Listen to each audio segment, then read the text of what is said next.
Time मैंने proper लिखा आप लोगों को बताने के लिए। 4:30 से 5 का जो टाइम है मॉर्निंग का, सर्काडियन क्लॉक का जो रिसर्च है वो क्या बोलता है, इस टाइम बॉडी का टेम्परेचर है वो लोवेस्ट होता है।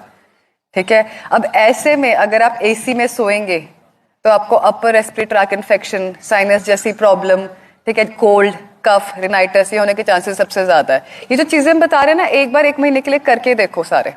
ठीक है, तो जो 4:30 से 5 का टाइम है, इस टाइम में अगर आप घर में एसी लगा रहे हो या आप तेज फैन में सो रहे हो तो बंद कर दो, बंद करके सो के देखो। ठीक है, 6 बजे का टाइम है, जो 6 AM का मॉर्निंग का टाइम है, वो आपका जो कॉर्टिसोल हार्मोन है, जो कि स्ट्रेस इंड्यूसिंग हार्मोन है, वो हाईएस्ट होता है। ऐसे में अगर आप बॉडी को रिलैक्स करने वाला कुछ भी एक्टिविटी करते हैं, जैसे कि मेडिटेशन हो गया, योगा हो गया, वो बॉडी को सबसे ज्यादा फायदा देती है। नेक्स्ट चलते हैं 7 से 9 बजे। 7 to 9 AM का टाइम जो है आपका जो वाइटल फोर्स है आपके स्टमक में होती है, पेट में।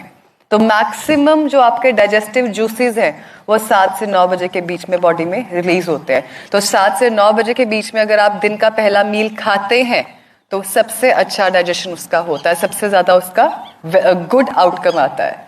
7 बजे जो है आपका बीपी भी फ्लक्चुएट करता है। अच्छा, कोई जिसने कभी भी हार्ट इंस्टीट्यूट में काम किया हो उसको पता होगा, जो 7 बजे का टाइम है, अक्सर स्ट्रोक आना है किसी पेशेंट को, या जिस पेशेंट की टेंडेंसी है हार्ट की बीमारी है, उनको 7 बजे के टाइम के आसपास टेंडेंसी रहती है फ्लक्चुएशंस की। तो ऐसे में अगर कोई आपके घर में पेशेंट है जिसको बीपी की प्रॉब्लम है या हार्ट डिजीज है या ऐसा कुछ भी सिनेरियो है, कोशिश करो कि उस इंसान को गुस्सा नहीं है। अगर कहते हैं ना सुबह सुबह क्या सड़ी सी बात कर दी, गुस्सा क्यों कर रहे हो, सुबह सुबह नहीं गुस्सा करते होते, कह देते हैं ना ऐसे। क्यों? क्योंकि जो 7 AM का टाइम रिसर्च क्या बोलती है, जो आपका वाइटल फोर्स है that is in your, that enhances your, that affects your cardiac activity and your BP. ऐसे में अगर पेशेंट कुछ भी ऐसा करेगा जिसकी वजह से वो गुस्सा खा के बीपी हाई करेगा, that can be harmful for his heart condition. 9 से 11 सर्काडियन क्लॉक क्या कहता है, आपकी बॉडी का टेस्टोस्टेरोन लेवल सबसे ज्यादा हाई है। तो अगर आपको कोई भी ऐसा फोर्स वाला वर्क करना है, एक्टिविटी करना है, जैसे जिम वर्कआउट करना है, ठीक है, तो ये वाला जो आपका टाइम है वो बेस्ट है। तो इसी तरह जो आपका दिन का सारा साइकिल है वो सर्काडियन के हिसाब से एक क्लॉक बना हुआ है।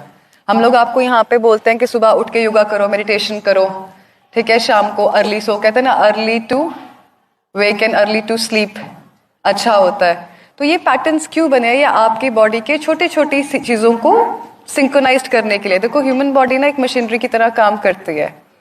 हर मशीनरी के सेटअप और डिफॉल्ट सेटिंग अलग अलग है। हम लोग यहाँ पे हर वो चीज कोशिश करते हैं। इंटीग्रेटेड का मतलब ही यही होता है कि हर चीज को कंबाइन करके यूज करना जो पेशेंट के लिए बेनिफिशियल हो।